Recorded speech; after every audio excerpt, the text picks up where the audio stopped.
আসসালামু আলাইকুম। সবাইকে স্বাগত জানাচ্ছি বিডি দর্পণের নিয়মিত আয়োজন আজকের দুনিয়ায়। আপনাদের সঙ্গে আছি আমি তাসনিম হোসাইন। চলুন জেনে নেওয়া যাক সারা বিশ্বে এ পর্যন্ত ঘটে যাওয়া আজকের প্রধান খবরগুলো। প্রেসিডেন্ট নির্বাচনে বাইডেনের প্রার্থিতার বিষয়ে এবার সরব হয়েছেন ডেমোক্রেট দলীয় হেভিওয়েট নেতারা। তাদের মধ্যে আছেন সাবেক স্পিকার ন্যান্সি পেলোসি এবং জর্জ ক্লুনি। রয়টার্সের খবরে বলা হয়েছে এই দুই নেতার বাইডেনের বিরুদ্ধে অবস্থান নেওয়ার প্রভাব পড়তে পারে দলের অন্যান্য নেতাদের ওপর। এছাড়া বাইডেনের অর্থদাতারাও তাদের প্রতি প্রভাবিত হতে পারেন। মার্কিন সংবাদ মাধ্যম MSNBC-কে ন্যান্সি পেলোসি বলেছেন, বাইডেন নির্বাচনী লড়াইয়ে থাকবেন কিনা সে ব্যাপারে তাকে অবশ্যই দ্রুত সিদ্ধান্ত নিতে হবে। এ সময় পেলোসি জানান তিনি চান বাইডেন নির্বাচনী লড়াইয়ে থাকুক। হলিউড তারকা জর্জ ক্লুনি নিউ ইয়র্ক টাইমসে লেখা এক নিবন্ধে সরাসরি বাইডেনের প্রার্থিতার বিরোধিতা করেছেন। তিনি বলেছেন, 2020 সালের বাইডেন আর এখনকার বাইডেন এক নন। সরাসরি রাজনীতি না করলেও ক্লুনি ডেমোক্রেট হিসেবে পরিচিত এবং গত মাসে বাইডেনের একটি তহবিল সংগ্রহ অনুষ্ঠানের উপস্থাপনাও করেন। এদিকে আরেক মার্কিন সংবাদ AGOS নিউজ জানিয়েছে, সিনেটর সংখ্যাগরিষ্ঠ দলের নেতা চাক শুমার দলের ডোনারদের প্রতি গোপন বার্তায় নিজে প্রেসিডেন্ট হওয়ার আগ্রহের কথা জানিয়েছেন। এছাড়া বুধবার সিনেটর পিটার ওয়ালস এক সংবাদ মাধ্যমে প্রকাশিত নিবন্ধে সরাসরি জো বাইডেনকে প্রার্থিতা থেকে সরে দাঁড়ানোর অনুরোধ করেছেন। দলটির দাতাদের একজন বলেছেন, ন্যাটো সম্মেলনের পর তারা বিবৃতি দিয়ে প্রার্থিতার বিষয়ে তাদের উদ্বেগের কথা জানাবেন। ফক্স নিউজ জানিয়েছে, জো বাইডেনের সাথে বৃহস্পতিবার কয়েকজন ডেমোক্রেট সিনেটর বৈঠক করার কথা রয়েছে। বৈঠকে তারা বাইডেনকে প্রেসিডেন্ট নির্বাচনের প্রার্থিতা থেকে সরে দাঁড়ানোর জন্য অনুরোধ করতে পারেন। এসব কারণে ধারণা করা হচ্ছে আগামী কয়েকদিনে বাইডেনের প্রার্থী হওয়ার বিরুদ্ধে ডেমোক্রেট নেতাদের অবস্থান আরও জোরালো হতে পারে। যদিও হোয়াইট হাউসের একজন কর্মকর্তা জানিয়েছেন, দ্বিতীয়বার প্রেসিডেন্ট নির্বাচিত হলে পুরো মেয়াদ দায়িত্ব পালনের বিষয়ে অঙ্গীকার করেছেন জো বাইডেন। ইউক্রেনের কাছে F-16 ফাইটার জেট হস্তান্তর শুরু করেছে নেদারল্যান্ড ও ডেনমার্ক। দেশ দুটির এক যৌথ বিবৃতিতে বলা হয়েছে, F-16 যুদ্ধবিমানের প্রথম চালানটি ইউক্রেনের পথেই রয়েছে। আসন্ন গ্রীষ্মে এই বিমানগুলো যুদ্ধক্ষেত্রে ব্যবহার করবে ইউক্রেনীয় বাহিনী। ওয়াশিংটনে চলমান ন্যাটো সম্মেলনের মাঝে দুই দেশের বিবৃতি প্রকাশ করেছে হোয়াইট হাউস। বিবৃতি অনুসারে নেদারল্যান্ডসের প্রধানমন্ত্রী ডিক শুফ এবং ডেনমার্কের প্রধানমন্ত্রী মেট ফ্রেডরিকসেন বলেছেন, ইউক্রেনের পাইলটদের টানা কয়েক মাসের প্রশিক্ষণ এবং দেশগুলোর মধ্যে রাজনৈতিক আলোচনার পর কিয়েভের কাছে F-16 হস্তান্তর প্রক্রিয়া শুরু হয়েছে। দুই নেতা দাবি করেন, আসন্ন গ্রীষ্মে F-16 ব্যবহার করে রুশ বাহিনীর বিরুদ্ধে অভিযান শুরু করবে ইউক্রেনীয় বাহিনী। যুদ্ধক্ষেত্রের চিত্র বদলে দেওয়ার জন্য ইউক্রেনকে 85টি যুদ্ধবিমান দেওয়া হচ্ছে। এর মধ্যে প্রথম চালান ইতোমধ্যেই ইউক্রেনের পথে রয়েছে। ব্রিটিশ সংবাদ মাধ্যম দ্য গার্ডিয়ানের এক প্রতিবেদনে বলা হয়েছে, ন্যাটো সম্মেলনে F-16 যুদ্ধবিমান নিয়ে একটি ঘোষণা আসবে এমনটি আগে থেকেই ধারণা করা হচ্ছিল। ধ্বংসাত্মক এই যুদ্ধবিমানের সাহায্যে ইউক্রেনের যোদ্ধারা রাশিয়ান গ্লাইড বোমার আক্রমণকেও ঠেকিয়ে দিতে সক্ষম হবে বলে আশা করা হচ্ছে। তবে প্রথম চালানে কতগুলো বিমান ইউক্রেনে যাচ্ছে সেই সংখ্যাটি জানা যায়নি। যুক্তরাষ্ট্রের তৈরি চতুর্থ প্রজন্মের F-16 যুদ্ধবিমান আধুনিক সময়ের সেরা যুদ্ধযানগুলোর একটি। বিমানটি শত্রুর অবস্থানে আক্রমণ করা ছাড়াও আকাশে শত্রুপক্ষের যুদ্ধবিমানের সাথে ডগ ফাইট দিতে পারে। এর রাডার এবং টার্গেটিং সিস্টেম খুবই উন্নত এবং অস্ত্র ভাণ্ডারও বেশ সমৃদ্ধ। গাজা যুদ্ধের 278তম দিন ছিল বুধবার। এদিন হামাস যোদ্ধারা সবচেয়ে বড় আক্রমণটি চালিয়েছে রাফা শহরে ইসরায়েলি বাহিনীর কমান্ড হেডকোয়ার্টারে। এছাড়া গাজা সিটিতেও বেশ কয়েকটি আক্রমণ চালানো হয়। এসব ঘটনার ভিডিও প্রকাশ করেছে হামাসের সামরিক শাখা আল কাসাম ব্রিগেডস। আল কাসাম এক বিবৃতিতে বলেছে, গাজা সিটির তাল আল হাওয়া এলাকায় ইসরায়েলি বাহিনীর একটি পদাতিক দলের উপর দুটি অ্যান্টি পার্সোনাল টেলিভিশন বোমার বিস্ফোরণ ঘটানো হয়েছে। আগে থেকে পুঁতে রাখা বোমার কাছে সেনাদলটি এগিয়ে আসা মাত্রই বিস্ফোরণ ঘটানো হয়। হামলায় সেনাদলটির সদস্যদের সবাই নিহত কিংবা আহত হয়েছে। তাল আল হাওয়া শিল্প এলাকায় এক ইহুদিবাদী সেনাকে স্নাইপারের গুলিতে হত্যা করেছেন এক হামাস যোদ্ধা। এই ঘটনার একটি ভিডিও প্রকাশ করেছে আল কাসাম ব্রিগেডস। ভিডিওতে গুলি চালানোর দৃশ্য এবং ইসরায়েলি সেনার লুটিয়ে পড়ার দৃশ্য রয়েছে। একই এলাকার ফ্রন্টলাইন থেকে ফেরা যোদ্ধারা জানিয়েছেন, তারা এদিন সুয়াদ বিস্ফোরক এবং আল ইয়াসিন অ্যান্টি ট্যাঙ্ক রকেটের সাহায্যে সফলভাবে 3টি ইসরায়েলি মার্কাভা ট্যাঙ্কের উপর হামলা চালিয়েছে। আল কাসাম আরও জানিয়েছে, দক্ষিণ গাজার রাফা শহরের ব্রাজিল এলাকায় আবু বকর আল সিদ্দিক মসজিদের কাছে ইসরায়েলি বাহিনীর ইঞ্জিনিয়ারিং পদাতিক সেনাদলের উপর অ্যান্টি পার্সোনাল বোমার বিস্ফোরণ ঘটিয়েছে। বিস্ফোরণের ফলে সেনাদলটির সব সদস্য নিশ্চিতভাবে নিহত কিংবা আহত হয়েছে। এদিন রাফা শহরের তাল জারব এলাকায় ইসরায়েলি বাহিনীর কমান্ড হেডকোয়ার্টারে বড় ধরনের হামলা চালিয়েছে আল কাসাম। কয়েকটি দিক থেকে হামাস যোদ্ধারা অ্যান্টি ট্যাঙ্ক রকেট এবং ট্যান্ডম শেল দিয়ে সেন্টারটিতে হামলা চালায়। এই অপারেশনের একটি ভিডিও প্রকাশ করেছে আল কাসাম। ভিডিওতে ইসরায়েলি সেনা এবং সামরিক যানবাহনের ওপর বেশ কয়েকটি হামলার দৃশ্য রয়েছে।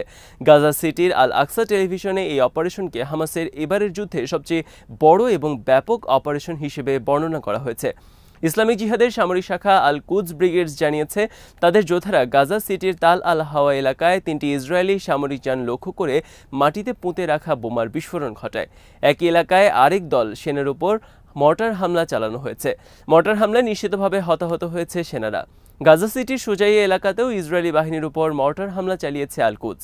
এছাড়া তাল আল হাওয়া শিল্প এলাকা এবং সুহাদা সড়কেও মর্টার হামলা চালানো হয়।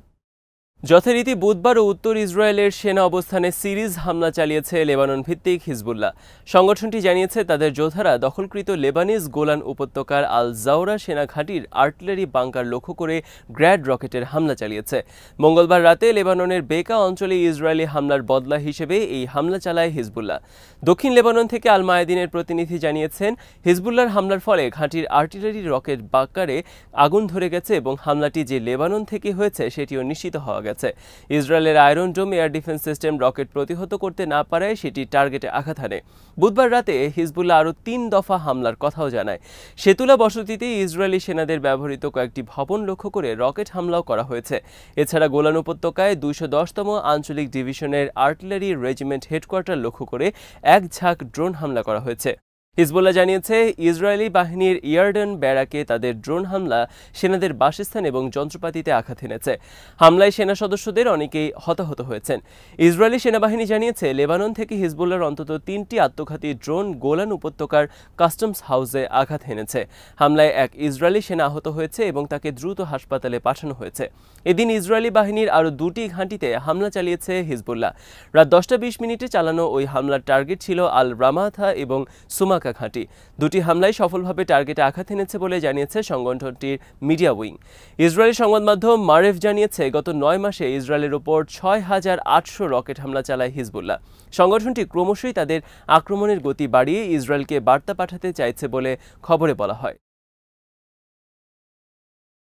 ইসরায়েলকে আবারও বড় ধরনের একটি বোমার চালান পাঠাচ্ছে যুক্তরাষ্ট্র। গত মে মাসে রাফা অভিযান নিয়ে মতবিরোধের জের ধরে জো বাইডেন প্রশাসন যে বোমার চালানটি স্থগিত করেছিল তার কিছু অংশ পাঠানোর অনুমতি দেওয়া হয়েছে। আপাতত মোট চালানের অর্ধেক পরিমাণ পাঠানো হচ্ছে বলে মার্কিন কর্মকর্তাদের বরাত দিয়ে জানিয়েছে টাইমস অফ ইসরায়েল। গত মে মাসে ইসরায়েলকে দেয়া একটি অস্ত্রের চালান স্থগিত করেছিল ওয়াশিংটন। ওই চালানে ছিল 2000 পাউন্ড ওজনের 1008টি বোমা এবং 500 পাউন্ড ওজনের 1700টি বোমা।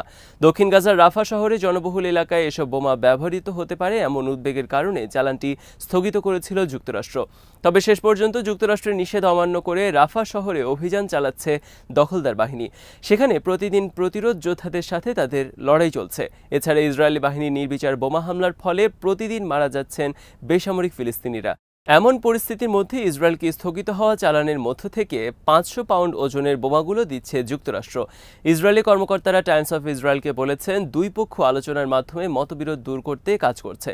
তারা মনে করছেন গত মাসে নেতানিয়াহু ইসরায়েলকে অস্ত্র দেয়া বন্ধ করার বিষয়ে প্রকাশ্যে যুক্তরাষ্ট্রের সমালোচনা করার পর যুক্তরাষ্ট্র বোমার আংশিক চালান পাঠাতে উদ্যোগী হয়েছে।